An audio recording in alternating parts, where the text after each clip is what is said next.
gente não faz. O ponto que eu quero trazer aqui nisso é que a parte da receita, a gente não tem uma elasticidade, a gente não consegue crescer tanto a receita no curto prazo. A gente pode trabalhar assim, né, no nosso desenvolvimento acadêmico para a gente receber promoções, a gente pode almejar né, promoção dentro da empresa ou almejar uma troca de empresa para ganhar um salário maior, mas isso são movimentos um pouco mais longos e demorados. Então a gente não consegue subir a nossa receita tão rápido. Já a despesa está na nossa mão. A gente consegue fazer opções mais rápidas para conseguir ir reduzindo o quanto a gente está gastando. Então, isso representa que a gente tem que ter o controle de ser o mão de vaca da família ali, né? De ser quem segura as despesas para a gente conseguir controlar. É importante a gente ter essa visão de que todo mês a gente precisa ter um pouquinho sendo poupado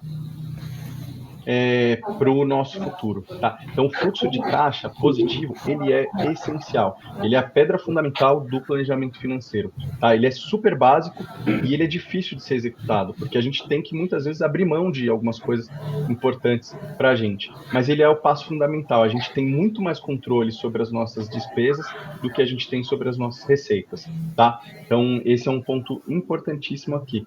E como que a gente consegue introduzir um bom hábito para reduzir essas despesas? Uma coisa que eu trago muito para o pessoal é no ato da compra, né? Então, agora a gente acabou de passar a Black Friday, acredito que muita gente fez várias compras aí, e talvez algumas dessas compras, elas não eram para atender necessidades, elas eram para atender desejos. E essa é uma diferença fundamental quando você vai comprar um item.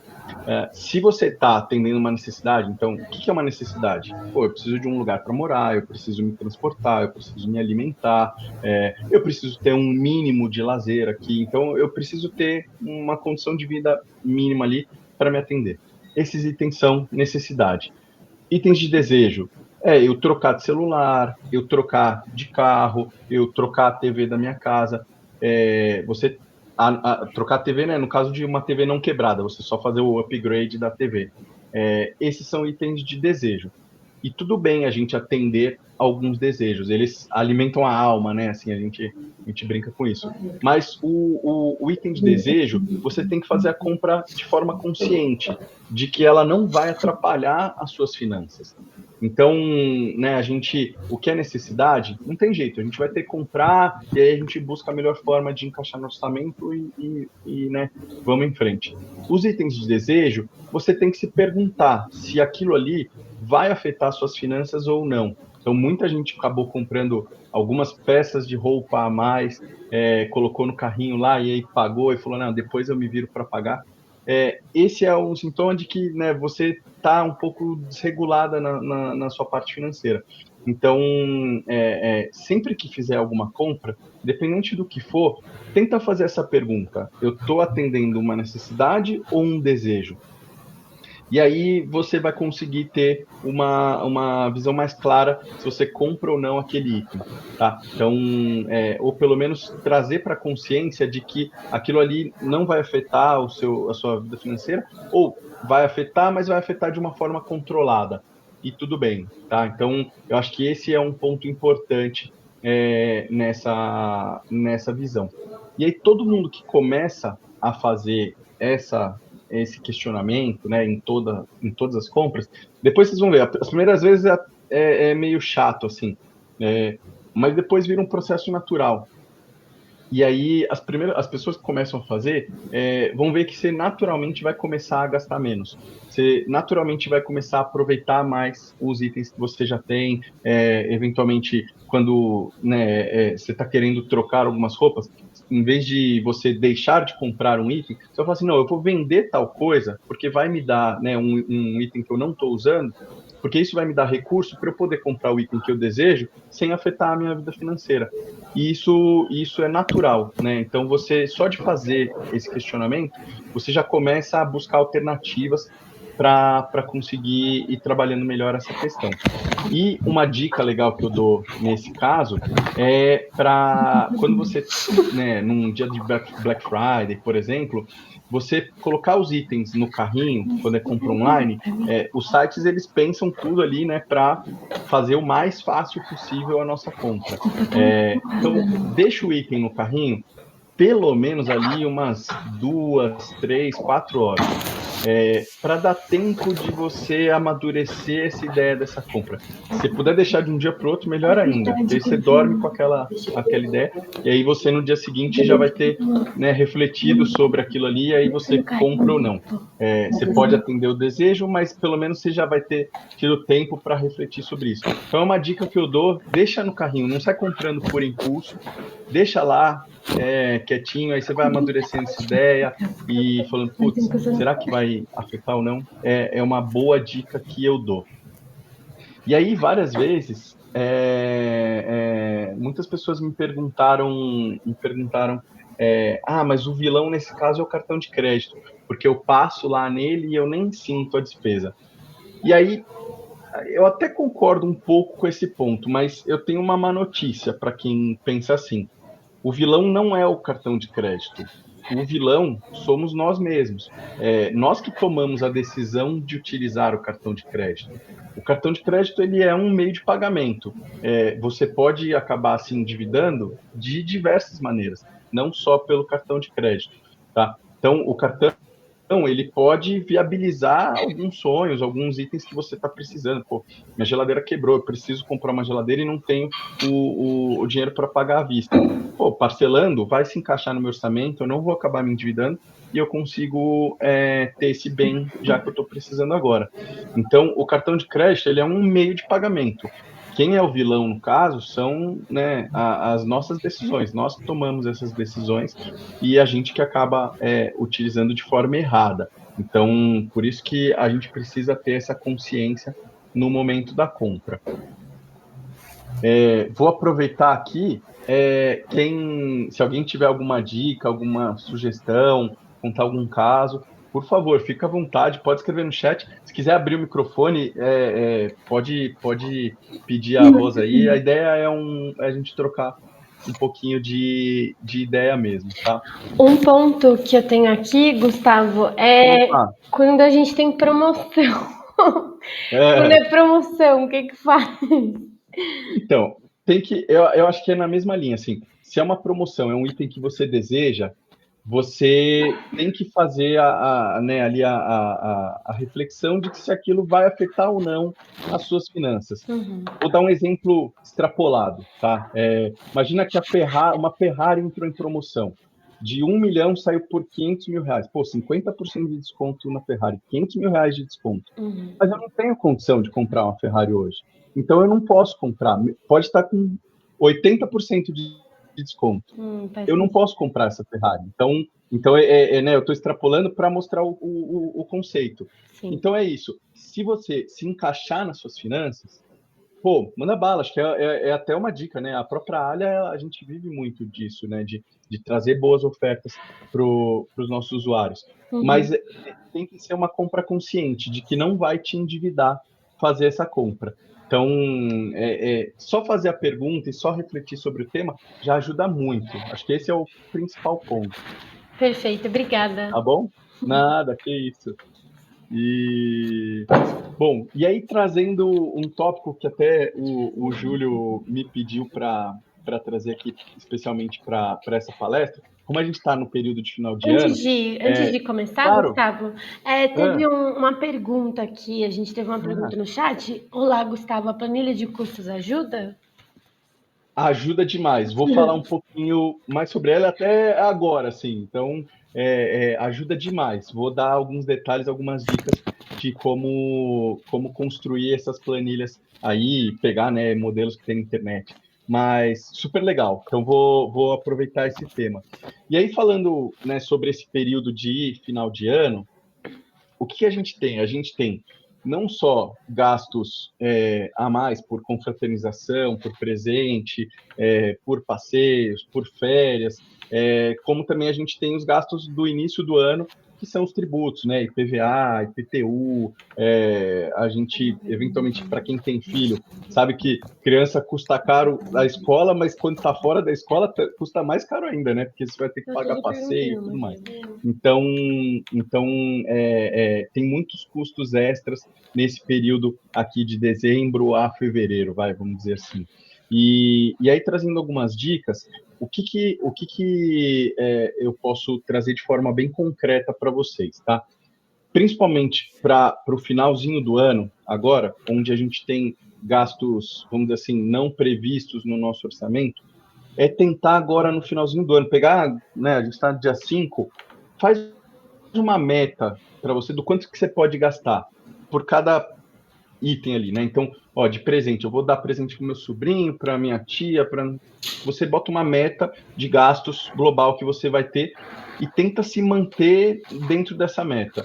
Aí bota uma meta também de você vai ter ali alguns passeios que você vai fazer, você vai ter happy hour com o pessoal da empresa, você vai ter algum jantar especial, confraternização do pessoal do colégio, da faculdade, enfim. Você vai ter já alguns eventos que dá para prever, alguns você já está até convidado e tal, já dá para prever que você vai ter alguns gastos a mais, e até gastos a mais de deslocamento, por exemplo, preciso ir para uma festa, vou de Uber ou de 99, ou de táxi, porque eu vou beber, enfim, tenta fazer esse planejamento desses gastos extras e criar uma caixinha, e aí você ir trabalhando com essa caixinha para não sobrar uma conta lá para janeiro. Então, acho que esse é uma dica importante para esse finalzinho de ano, tá? Trabalhar com as caixinhas aí, com cada um com o seu valor ali disponível para gastar. Um ponto importante também é utilizar do 13º como um fundo para despesas adicionais. Então, não só essas agora de final de ano, mas também e principalmente para a parte de IPTU, IPVA e esses passeios extras aí que eu comentei para quem tem filho, né? Então, você usar isso como um fundo, deixar ele reservado. E um ponto importantíssimo, o 13º, até ele nasceu com essa ideia de ele ser uma poupança do trabalhador, né? Quando Getúlio Vargas deu a ideia do 13º, a ideia era essa, né? Que as empresas ajudassem os trabalhadores a fazer a sua poupança. Então, usar ele para deixar investido, para você reservar, não gastar ele só com despesas. Você colocar uma meta ali de parte do seu 13º, ele vai ficar alocado num investimento e, né, na sua reserva de emergência, enfim, você conseguir controlar isso. Então, sobre utilização do 13º, importante também já criar essa visão da utilização dele, separar ele em bloquinhos, em caixinhas, e uma delas, com certeza, ser a parte de investimento. Aí uma outra dica que eu dou, aí é mais para quem é meio esquecido, é de programar os pagamentos. Esse período de final de ano e férias e começo de ano, muita gente acaba esquecendo de pagar a conta de água, conta de luz, conta... E é esquecimento, não é que a pessoa não tem dinheiro. Só que aí, só porque você esqueceu de pagar, você já vai acabar pagando uma multa ali. Então, programa os pagamentos. Você sabe que você vai estar de férias ou que, né, meu aluguel vence no dia 1, eu tenho que pagar. E aí, já deixa programado o pagamento.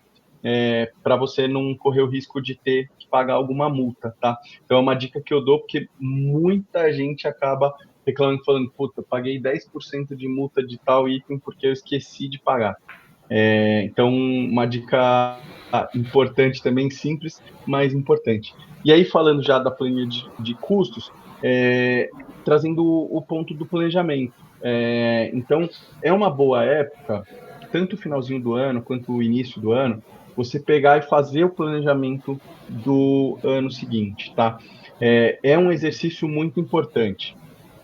E aí, eu vou trazer aqui algumas ferramentas para ajudar, mas o principal ponto que eu quero falar sobre as planilhas e fazer esse planejamento é que cada pessoa vai se adaptar melhor a uma solução ou outra, tá? Tem gente que adora escrever as coisas, adora ver no papel. tudo bem, tenta montar ali, faz uma mini planilhinha no papel, depois você tenta traduzir isso para um Excel ou colocar em algum aplicativo. Tem gente que adora o Excel, faz no Excel, né, eu pessoalmente faço muito no Excel. Tem gente que, não, eu não me dou bem nem com a planilha, nem com o Excel, eu preciso ter o apoio de algum aplicativo, alguma coisa para fazer. Busca um bom aplicativo, eu trouxe algumas sugestões aqui, mas procure uma ferramenta para te ajudar a fazer esse planejamento financeiro, tá? Depois, Ô, Aline, não, mas depois eu faço um resuminho para você, tá? Aí a gente trazendo aqui nas ferramentas, eu vou, dentro do blog da Alia, eu vou mandar o link depois para o pessoal da Posher. Tem uma planilha gratuita disponível para vocês fazerem o planejamento de 2025. E a ideia é justamente esse período de final de ano, ele é uma boa época para você fazer a reflexão, a revisão do que você teve no ano ali, né? E aí você conseguir projetar isso para o ano que vem. Raramente a gente tem uma mudança muito radical de um ano para o outro, né? A não ser que a gente tenha recebido uma promoção ou que tenha acontecido algum fato muito relevante, mas geralmente as coisas se repetem. Então a gente consegue planejar bem, né? Olhando 12 meses para trás, a gente projetar 12 meses para frente. E aí é super importante a gente trabalhar esse planejamento anual na nossa planilha que a gente disponibiliza. A gente coloca algumas linhas até dessas de final de ano, né? De confraternização, presentes, tudo mais, para ajudar a pessoa a se lembrar de que lá em dezembro do ano que vem eu vou ter de novo essa despesa aqui, eu vou, né? Você vai sempre estar dando presente para as pessoas queridas ali. Então, isso é um ponto importante. E aí, como construir essa planilha do planejamento, planejar os custos? Uma dica que eu dou é você pegar pelo menos o extrato do seu banco principal ou dos seus bancos, pegar 3 meses do extrato e aí você identificar quais são todas as despesas que você tem. Quanto que eu gasto de Uber, quanto que eu gasto de aluguel, quanto que eu gasto de alimentação, com despesas saindo, né, com os amigos e tal. E aí você tentar criar essas caixinhas e as médias que você gasta por mês. Aí, óbvio, dezembro, a gente gasta um pouquinho mais com confraternização, com presentes. Em janeiro, gasta um pouco mais com tributos. Cada mês vai ter a sua especificidade. Mas você tenta traduzir isso numa média, pelo menos dos últimos 3 meses, para você não ficar analisando um ano inteiro de transações ali. Então, pega esses 3 meses e aí você consegue ter uma média do quanto você gasta. Esse olhar para trás, né, de analisar esses últimos meses, você consegue ter uma boa dimensão de como que estão os seus gastos. E aí, proporcionalmente, né, dentro de tudo que você consome, poxa, aí, olhando para esses gastos, você vai identificar, putz, eu estou gastando muito com Uber. Nossa, eu tô pagando 3 streamings aqui, eu só assisti o Netflix esse mês. Pô, poderia ter cancelado algum outro. Então, o fato de você olhar para os seus custos passados já vai te, né, induzir aí a fazer mudanças e colocar metas de curto prazo para você fazer essas pequenas correções.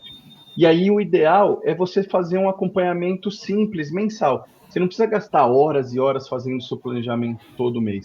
Mas se você parar 15 minutos, não mais do que isso, 15 minutos, e olhar como que foi o fechamento do seu mês, você já vai começar a ter várias ideias do que você pode fazer para ir melhorando mês após mês, tá? Então, é isso, prometo, eu não gasto mais do que 15 minutos fazendo meu orçamento mensal, olhando para trás como que foram as minhas despesas, dividindo ali, vendo os grandes grupos, para analisar o que eu gastei.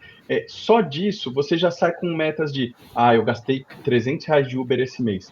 Putz, acho que mês que vem eu vou tentar diminuir um pouquinho, andar um pouco mais, ir de bicicleta se for possível, pegar um transporte público alguma vez, para reduzir de 300 para 200. Essa diferença de R$ 100 já vai estar no seu bolso para você poder investir lá para frente. Então, o fato de fazer a revisão mensal te ajuda nas metas de curto prazo e a soma das metas de curto prazo vão fazer você lá na frente ter um montante maior, né? E essas são as mudanças de hábito que traduzem, né, num bom comportamento aí para você conseguir ter a evolução do bem-estar financeiro. É como treinar na academia, tá? Não tem segredo, a gente tem que fazer esse exercício sempre. Então, sobre as planilhas de custo né, e planejamento, era isso que eu queria trazer. É uma excelente ferramenta para a gente ver onde que o dinheiro está indo embora e que a gente não percebe. Hoje em dia, tem muitos serviços que são por assinatura, que às vezes é um valor tão pequeno que a gente nem percebe. Mas aí na hora que a gente olha para trás, a gente fala, caramba, estou pagando R$ 20 por mês aqui de um serviço que eu nem estou usando mais.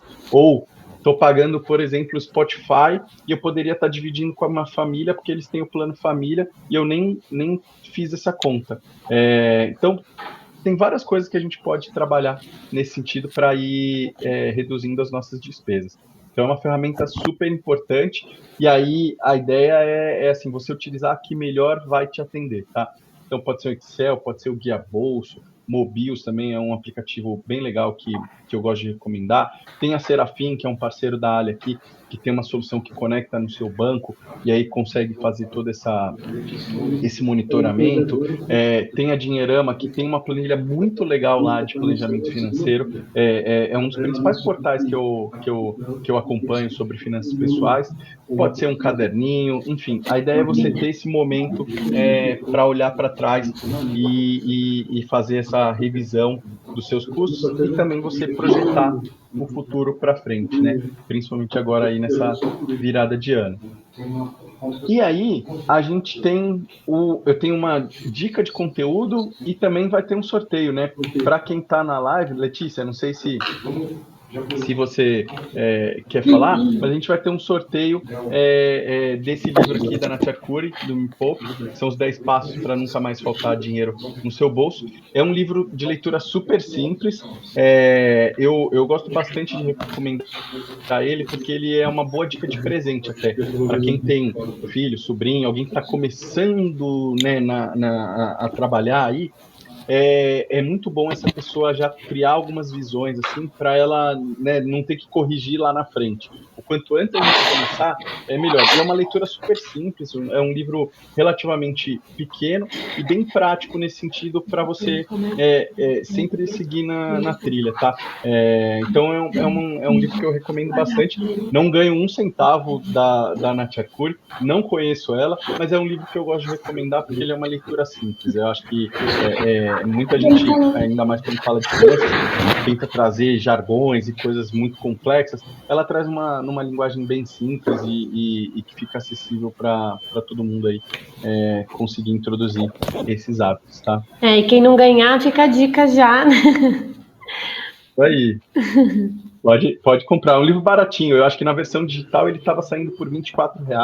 Talvez tenha aumentado um pouquinho essa semana, mas ele é bem baratinho. Ele é sempre abaixo dos R$ 30. Então, é uma boa dica de presente também para o final de ano aí.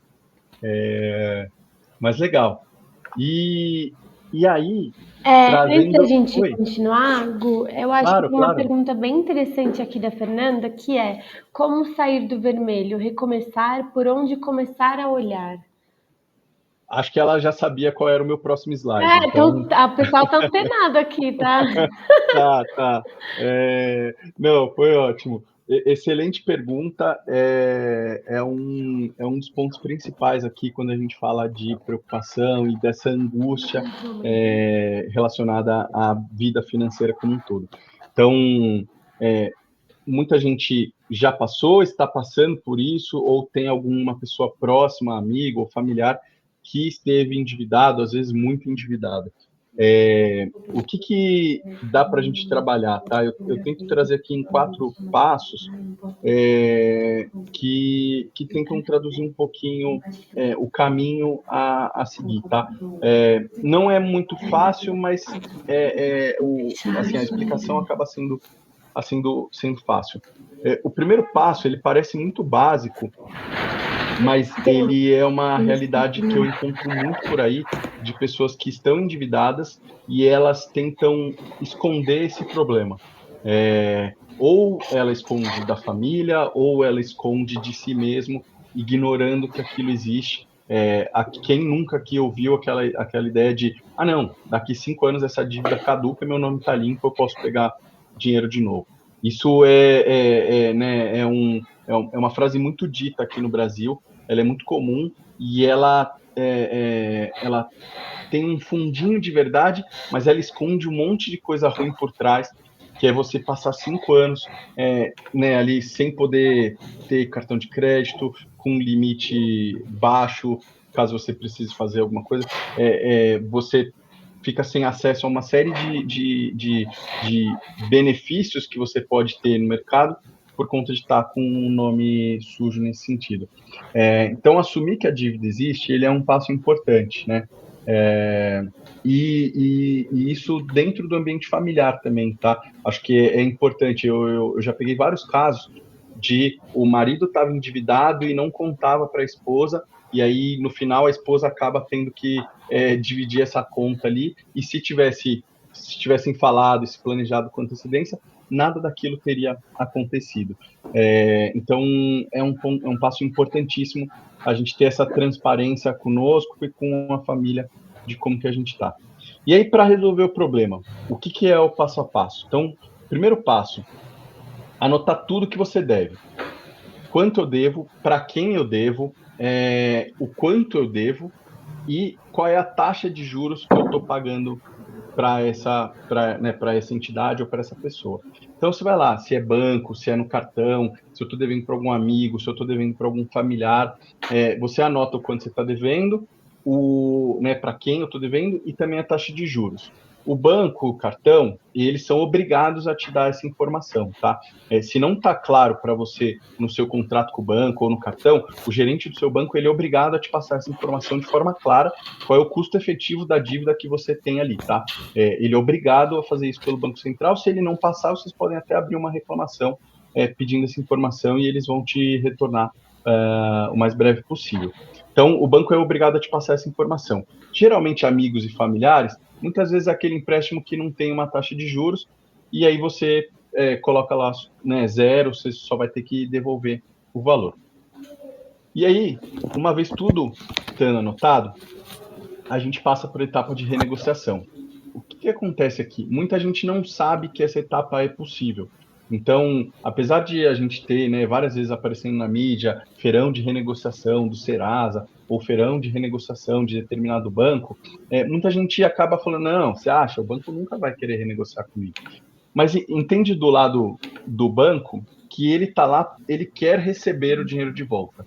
Se você conseguir deixar transparente, deixar claro para eles de que no formato que está aquela dívida você não vai conseguir pagar, mas que se for renegociado você consegue encaixar e pagar para eles, ainda com alguma determinada taxa de juros, seja num prazo mais alongado, você vai ter esse poder de renegociação para conseguir fazer isso.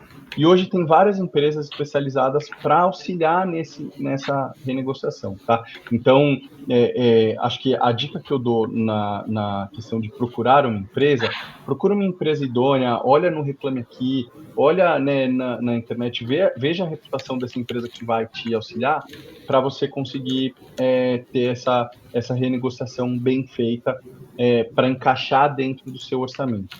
Então, para quem está devendo no banco, no cartão, essa é uma dica importante para você conseguir diminuir o valor que você tem a pagar, ou pelo menos diminuir o valor da parcela que tem mensalmente, para evitar que essa dívida fique se acumulando, tá? Então, esse é um ponto importantíssimo aqui para fazer essa renegociação.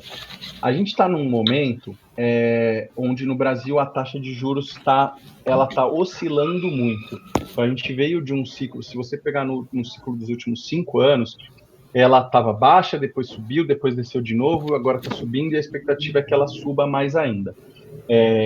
Para quem tem um contrato, por exemplo, de empréstimo imobiliário, comprou apartamento, dá uma verificada se a taxa de juros atual ela está acima ou abaixo do momento que você fez o contrato ali. Às vezes você consegue renegociar, refinanciar esse imóvel com uma taxa mais barata, tá? Então é uma das dicas que eu dou. A gente não está num momento propício para isso agora, porque a gente está com a taxa de juros muito elevada. Caso ela venha a baixar num futuro não tão próximo, acredito, mas caso ela venha a baixar, sempre vale ficar com isso em mente, de que se a taxa de juros atual do mercado for menor do que a do momento que você fez o contrato, você pode renegociar ou eventualmente refinanciar o bem, quitar o financiamento antigo e pegar um novo financiamento com uma taxa de juros mais barata. Então essa é a renegociação que eu dou a dica. E aí, associado a isso, é a gente trabalhar na parte do pagamento mesmo, tá? Então, até começando de trás para frente, a portabilidade do crédito. É um pouco esse exemplo que eu dei, de você pegar uma dívida mais barata para pagar uma mais cara. Então, isso está associado a você pagar as dívidas mais caras primeiro. Por quê? Porque aí você evita a bola de neve. Então, você quitando uma dívida que tem a taxa de juros mais cara, mais alta, você evita que esse montante fique aumentando todos os meses e aí você consegue ir diminuindo de fato o seu endividamento. E aí uma das alternativas é a portabilidade de crédito. Eu tenho uma dívida no cartão que eu posso trocar por uma dívida, por exemplo, no crédito consignado ou uma dívida do crédito pessoal, que vai ter uma taxa de juros muito menor do que a taxa que eu tinha no cartão, tá? Então, essa portabilidade, ela pode ser feita a gente pegando uma dívida para quitar, uma dívida nova para quitar, ou eventualmente dá para fazer isso dentro dos próprios bancos. Os bancos, eles têm essa possibilidade de eu compro a dívida do banco A para você vir aqui ser meu correntista no banco B, e aí você fazer essa portabilidade. Óbvio que aí tem que avaliar se vai encaixar dentro do seu orçamento as parcelas dessa nova dívida, acho que esse é um ponto importante. Mas a priorização de pagamento das dívidas mais caras, ou seja, as que têm a maior taxa de juros, esse é o ponto fundamental para você reduzir o seu endividamento. Então, dando um exemplo aqui, eu estou devendo para o banco, eu estou devendo para um amigo, para um familiar. O banco tem a taxa de juros. O amigo familiar, ele talvez não tenha. Tenta falar com esse seu amigo, esse seu familiar, falando assim: posso segurar o pagamento dessa dívida por 3, 4 ou 6 meses para eu tentar antecipar a quitação da minha dívida no banco? E aí você quita a dívida no banco, você vai ter um pouco mais de fôlego ali para poder pagar o seu familiar ou esse seu amigo. Então, primeiro paga a dívida mais cara, você evita que esse bolo vá crescendo, e aí você consegue ir reduzindo essa dívida. Deixa eu pegar aqui a pergunta da Fernanda, está no passo 4, que a dívida é olhar para qual banco eu vou priorizar.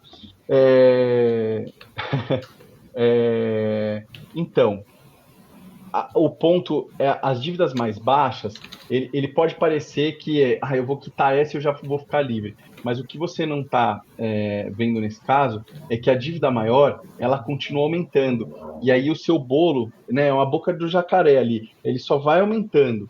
Então, você tem que priorizar a dívida que tem a taxa de juros mais cara, porque ela é a que está mais afetando a sua vida financeira.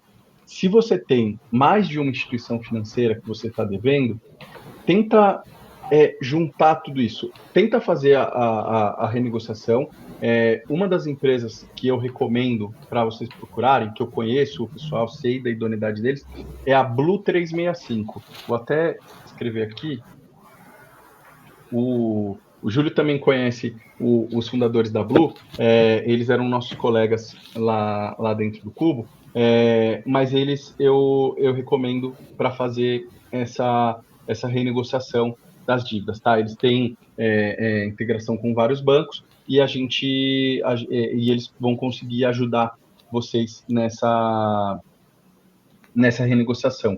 Então, se você tem várias dívidas, tenta trabalhar para empacotar isso para uma dívida só, uma taxa de juros um pouco mais baixa e com um prazo um pouco mais alongado, que se encaixe no seu orçamento. É super importante que a parcela das dívidas que você está pagando, elas entrem dentro do seu orçamento de forma que, no longo prazo, você sempre vai diminuindo essa dívida. Então, não vai ser algo que você vai conseguir, dependendo do montante, que está em 6 meses. Talvez você leve 4 anos para sair. Mas se você estiver no caminho certo e tiver encaixado, você não está aumentando mais essa dívida, você está conseguindo fazer o controle, segue nesse caminho. Depois da virada de chave, Depois que você parar de pagar essas dívidas, você vai conseguir fazer com que mantendo, né, os seus controles, fazer com que esse montante que você estava pagando as dívidas lá atrás, ele vire investimento que você vai começar a fazer todos os meses para o seu futuro, tá? Então, o importante é você entender que está no caminho correto. Pode levar tempo, mas você vai conseguir em uma hora quitar essas dívidas, tá? Então, o importante é que a parcela que você paga mensalmente, ela se encaixe dentro do seu orçamento e que você consiga pagar isso com tranquilidade sem ficar se endividando novamente, tá? Então, acho que era isso. Fernanda, não sei se consegui te ajudar, mas era um pouco do que daria para fazer, tá? Depois, se precisar de algum apoio, pode me procurar no LinkedIn, eu tento ajudar ou te conectar com o pessoal de alguma empresa para te auxiliar nesse sentido. E aí, meu último tópico, vou tentar falar rapidinho aqui, só para não estourar o tempo, é falando sobre futuro, sobre né, a preparação do futuro aqui e como a gente trabalhar essa questão, né, da nossa aposentadoria. Quando a gente fala de bem-estar financeiro, um dos pontos de angústia muito, muito grande é justamente o futuro. Eu não estou construindo, né, o meu futuro ali corretamente. Eu não estou preparado para a minha aposentadoria. Eu não estou conseguindo todos os meses poupar. Eu não sei como que vai ser a minha renda lá na frente. E aí muita gente me pergunta assim, qual que é a melhor previdência, como preparar para isso? Então, né, se é a privada ou a pública. Eu coloco a previdência em 3 caixinhas, tá? Não só 2. Tem a previdência pública, que é a que a gente conhece, né, do governo, da nossa contribuição social, FGTS e INSS. A gente tem a previdência, que ela tem um teto e, né, a gente faz a contribuição, a gente pode ir até o teto e a gente vai até, né, o teto ali que ele vai te pagar mensalmente depois, mas a gente não tem controle nenhum. Muita gente a gente tem a discussão muito forte isso na economia, de que a previdência ela de fato não vai se sustentar no longo prazo, que muita gente que está pagando hoje não vai nem receber a previdência pública lá na frente, dado o rombo que ela todo ano só aumenta. E aí, então, esse é um ponto. Tem a previdência privada, que é quando você faz o aporte mensal ali no banco, na instituição, né, de previdência, e aí ela faz a gestão desse recurso e vai te pagar lá na frente os seus rendimentos mensalmente até o final da vida, e eles vão acabar te pagando. Só que nesse cenário você também não tem muito controle de onde que você está investindo. Você, óbvio, pode escolher qual é a instituição, você pode migrar entre as instituições, mas você não tem muito controle, muita gestão de onde que o seu dinheiro está. E se você precisar resgatar, muitas vezes você vai ser ou penalizado ou você não vai ter a possibilidade de resgatar esse dinheiro. Então, é um ponto de atenção também no caso da previdência privada, apesar de sim ser, em muitos casos, ser uma boa alternativa, né? É melhor você ter uma previdência privada do que você não ter nenhum investimento feito pensando no seu futuro. E eu coloco a previdência pessoal, que aí é você fazer a gestão dos seus investimentos. Você pode, eventualmente, terceirizar essa gestão aplicando num fundo de investimento ou né, comprando ali, seguindo uma carteira recomendada pelo seu banco ou por algum especialista, mas você ter a gestão desses seus recursos, desses seus investimentos, para você conseguir pensando lá na frente em você viver dos rendimentos dele, né? Você construir um patrimônio que te gere renda passiva. A renda passiva, ela é justamente os rendimentos desse dinheiro, mensalmente você ir recebendo ali para você ir conseguindo pagar as suas contas. Então, eu coloco, são as 3 caixinhas, e isso vai depender muito da sua intimidade ali com as finanças. Eu acho que a parte de adquirir conhecimento e habilidades, ela vai trabalhar muito em você ter essa disposição para trabalhar mais no controle das suas finanças, né? Então, você fazer esses investimentos e você mesmo controlá-los ali. Né? Passa por essa caixinha de você entender melhor quais são os produtos, quais são as alternativas que eu tenho, você acabar trabalhando isso. Cada uma delas tem rendimentos diferentes. A previdência pessoal que eu trago, ela vai trazer rendimentos melhores. Então, o que isso quer dizer? Que eu vou precisar poupar menos para receber o mesmo valor lá no final, na aposentadoria. A previdência privada, eu vou ter que poupar um pouquinho mais, porque o rendimento dela tende a ser um pouquinho menor, porque tem todas as taxas de administração dessa previdência e tudo mais, você não escolhe, você não consegue aproveitar as oportunidades, e aí ele vai fazer a gestão disso para vocês. E a previdência pública, ela é de todas a que rende menos e que você tem menos poder de gerenciar o que tem ali, tá? Então, vai depender de cada pessoa. Mas a previdência privada, se você não tem autocontrole de todo mês separar ali um montante e tudo mais, ela é uma excelente ferramenta. Vai receber o boleto todo mês, você vai pagar, você vai ter a tranquilidade de que tem alguém que está cuidando do seu futuro, dado o contrato que você assinou. Eu quero tanto de renda lá quando eu me aposentar, eu sei que depositando X reais eu vou receber Y reais por mês lá quando eu me aposentar. Então, a previdência privada, ela tem esse conforto para trazer. E aí, de investimento, eu nem poderia aqui ficar fazendo recomendação, porque muda muito a todo tempo, e tem muita gente melhor do que eu para fazer recomendação de investimento. O que eu consigo trazer para vocês de forma concreta é que toda a jornada de investimento começa pelo fundo de emergência. E aí, a reserva de emergência, né? Fundo de emergência ou reserva de emergência? O que é a reserva de emergência? Ela é a soma dos seus gastos essenciais, os itens de necessidade básica que você tem. Então, aluguel, alimentação, transporte, as coisas básicas. O que você precisa para não ter uma queda brusca no seu padrão de vida. O que são esses gastos essenciais, multiplicado pela quantidade de meses que você quer que seja o seu colchão de segurança. E isso pode variar de 6 a 18 ou 24 meses. 24 meses eu acho um colchão de segurança muito longo, né? Pensando em alguém que vai num evento extremo, perdi meu emprego, poxa, talvez 2 anos para você se recolocar seja um prazo muito longo, mas 6 meses também às vezes pode ficar apertado. Então, algo entre 12 e 18 meses é um colchão de segurança muito bem feito, e isso vai mudando a cada momento da vida. Quem não tem filho, está no início da carreira e tal, você tem gastos muito menores. Quem já tem filho, tem uma estrutura ali mais complexa ali para manter, vai precisar poupar, ter um montante maior ali na sua reserva de emergência, mas o conceito por trás, ele é sempre o mesmo, e um ponto legal é que, a partir do momento que você entendeu que você concluiu a sua reserva de emergência, ou seja, eu precisava juntar para minha reserva de emergência, vou dar um exemplo, 30 mil reais. 30 mil reais seria o montante. O 31 mil, o mil reais adicional ali depois, você já vai ter uma tranquilidade de espírito de buscar investimentos que têm uma rentabilidade maior, e aí você vai começar a buscar novas alternativas. A reserva de emergência, ela tem duas características principais e que não podem deixar de existir. Que uma é você ter a liquidez, então é para emergência, então eu tenho que resgatar ela no momento que eu precisar dela. E a outra, ela tem que estar protegida. Esse rendimento, esse investimento, ele não pode perder valor ao longo do tempo. Então ele tem que estar protegido pela inflação minimamente. Então o seu alvo não é buscar a valorização desse investimento, mas sim a proteção. Então, reserva de investimento, reserva de emergência, ela tem essas duas características fundamentais e é o primeiro passo de todo mundo na jornada de investimento. Depois, você começa a aceitar tomar um pouquinho mais de risco, buscando uma rentabilidade um pouquinho maior, tá? Eu tentei correr nesse finalzinho para não estourar muito tempo.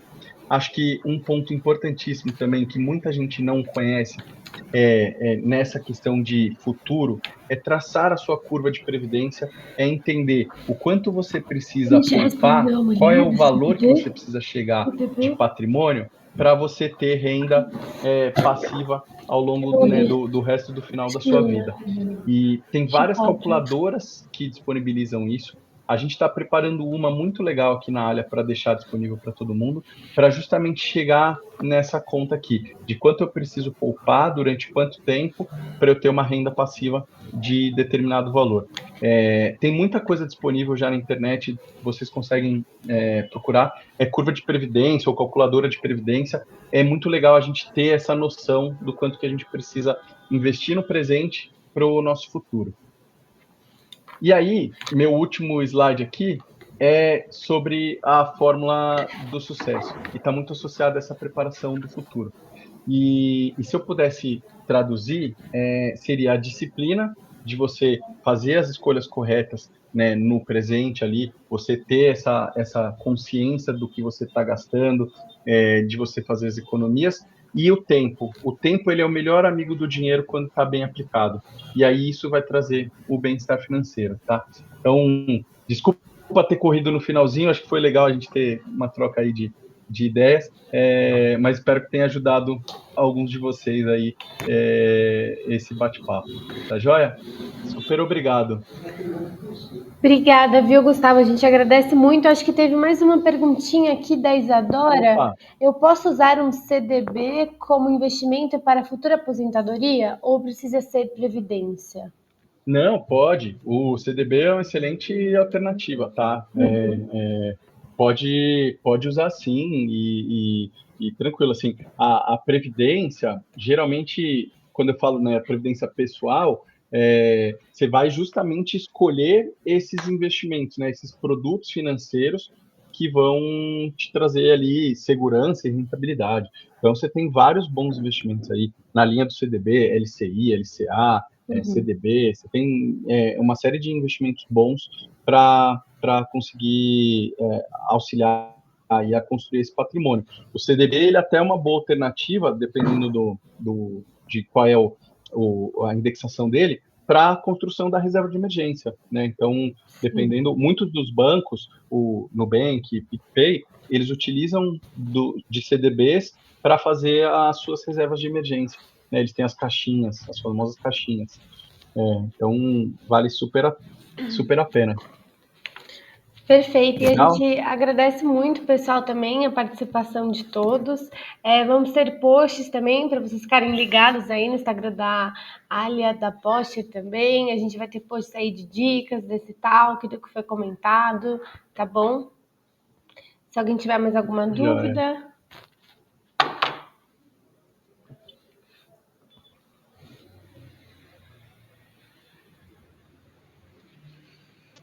Acho que temos mais alguma? Não, acho que. Deixa eu ver. Acho que agora é só agradecimentos. Pontos muito Muito bom. importantes levantados. Obrigada, viu, Gustavo? Obrigado, E Letícia, o obrigado, Júlia. sorteio, eu acho que a gente pode fazer agora. Deixa eu ver, eu vou pegar os nomes que entraram na chamada e a gente entra em contato com o ganhador, tá bom? Vamos ver aí quem tá com sorte, Boa, tá bom? Aí acho que a gente pode combinado. finalizar aqui já. Muito obrigada, viu, Gustavo? Obrigado a vocês. Tchau, tchau. Obrigada, pessoal. Tchau, tchau.